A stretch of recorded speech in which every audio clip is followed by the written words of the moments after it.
પોંડિચેરીના lieutenant governor Kailashnathan દ્વારા જ્ઞાન કુંભ રાષ્ટ્રીય શૈક્ષણિક સંમેલનનું ઉદ્ઘાટન કરવામાં આવ્યું. પુડુચેરીના લેફ્ટનન્ટ ગવર્નર કૈલાશનાથે જ્ઞાન કુંભ રાષ્ટ્રીય શૈક્ષણિક સંમેલનનું ઉદ્ઘાટન કર્યું, જેમાં વિજ્ઞાન, ટેકનોલોજી અને શિક્ષણના ક્ષેત્રોમાં ભારતીય ભાષાઓની મહત્વપૂર્ણ ભૂમિકા પર ભાર મૂક્યો.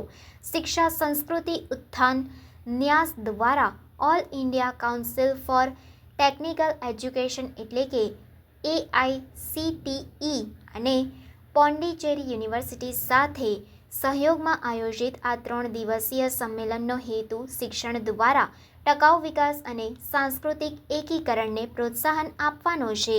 તેમના ઉદ્ઘાટન ભાષણમાં લેફ્ટનન્ટ ગવર્નર કૈલાશનાથને આધુનિક વિજ્ઞાન, ટેકનોલોજી, શિક્ષણ, રોજગાર, ન્યાય અને વહીવટ માટે ભારતીય ભાષાઓને માધ્યમ તરીકે પ્રોત્સાહિત કરવાની તાત્કાલિક જરૂરિયાત પર ભાર મૂક્યો. તેમણે ભારતીય ભાષાઓમાં સામગ્રી બનાવવાની અને ટેકનોલોજી આગળ વધારવાની મહત્વતા પર ભાર મૂક્યો, જેથી તે આધુનિક વિશ્વમાં પ્રાસંગિક રહે. લેફ્ટનન્ટ ગવર્નરે કોલોનિયલ યુગના શિક્ષણ પ્રણાલીમાંથી માત્ર નિર્માણ અને સર્વાંગી વિકાસ પર ધ્યાન કેન્દ્રિત કરતી વધુ સર્વાંગી દ્રષ્ટિ તરફ પરિવર્તન લાવવાની માંગ કરી. તેમણે રાષ્ટ્રીય કલ્યાણ માટે જરૂરી 5 મુખ્ય સામાજિક પરિવર્તનોની રૂપરેખા આપી. સમાજના વિવિધ વિભાગો વચ્ચે શાંતિપૂર્ણ સહઅસ્તિત્વને પ્રોત્સાહન આપવું, મૂલ્ય આધારિત કુટુંબ જીવનને પ્રોત્સાહન આપવું, પર્યાવરણને અનુકૂળ જીવનશૈલી અપનાવવી, ટકાઉ ઉત્પાદન અને વપરાશ પ્રથાઓ સુનિશ્ચિત કરવી અને જવાબદાર નાગરિકત્વની મજબૂત ભાવના વિકસાવવી. સંમેલનમાં નવીન શૈક્ષણિક પ્રથાઓની શોધખોળ અને પછાત સમુદાયોને મુખ્ય પ્રવાહના શૈક્ષણિક માળખામાં એકીકૃત કરવા માટે વિવિધ સત્રો અને ચર્ચાઓ યોજાઈ.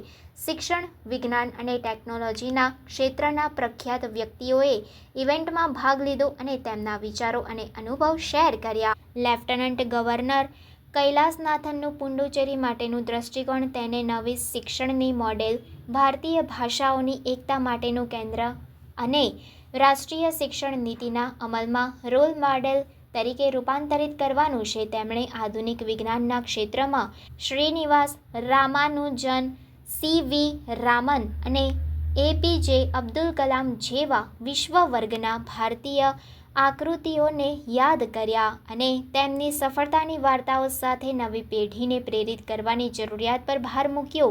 ઇવેન્ટનું સમાપન શિક્ષકો, નીતિ નિર્માતાઓ અને વિદ્યાર્થીઓને ભારતના શૈક્ષણિક દ્રષ્ટિપટમાં પરિવર્તન લાવવાની અને તે રાષ્ટ્રની સાંસ્કૃતિક અને ભાષાકીય વારસાને અનુરૂપ સુનિશ્ચિત કરવાની ક્રિયાપ્રેરક કોલ સાથે થયો.